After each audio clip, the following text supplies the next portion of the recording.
Hello everyone, this is your host here, Share. Welcome to my channel, Share Space. If you have not subscribed to my channel, please watch, like, comment, share and subscribe.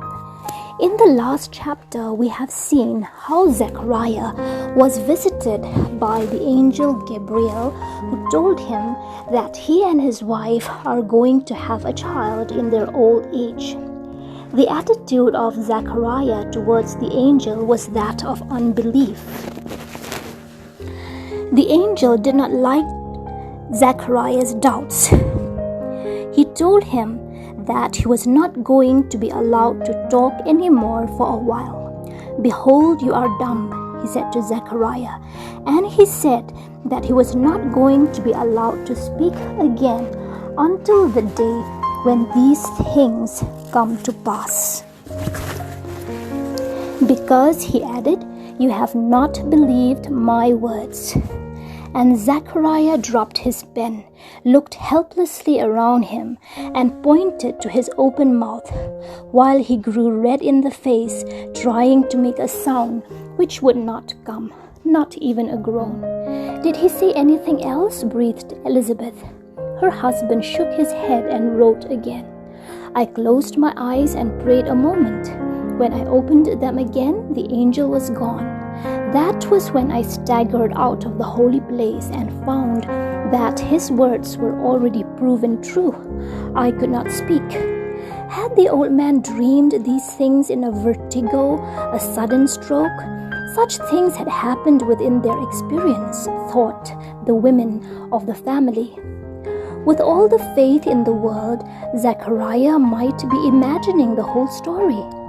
Elizabeth insisted on calling the physician of the town, who prescribed a purgative and a diet of warm barley soup and figs.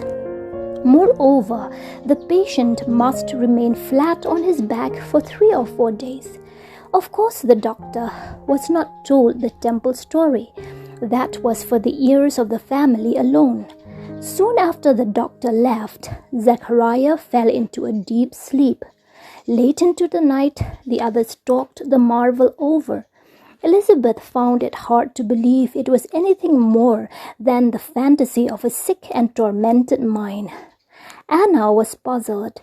Jehoiakim stubbornly believed. In the face of the realism of the women folk, he argued mystically. Such visitations were not uncommon in the olden days. Why should people assume then that the age of miracles is past? Was there ever a time when people were more in need of miracles? Joseph kept his own counsel, and no one asked Mary what she thought. In their eyes, she was still a child whose views were not sought in family councils. But before they went to bed, Mary said to Elizabeth, "Cousin dear, you have prayed a long time. I believe in your prayers, Elizabeth. Why should we be surprised if God has heard them and will answer them? Why not wait and believe?" And that, as time was soon to prove, was the wisest thing said in the family that night. Curiously, though, the next morning there was not much talk about the mystery of the priest and the angel. By unspoken agreement, they avoided the topic. Human beings, when confronted with the strange and inexplicable, have an immediate instinct to get back to the accustomed and the normal.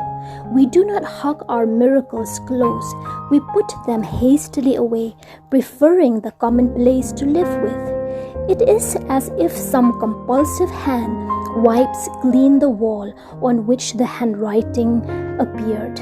At breakfast, Jehoiakim and Anna and Mary and Joseph talked about the weather and the crops and the taxes, and Jehoiakim decided that they must be starting home that afternoon.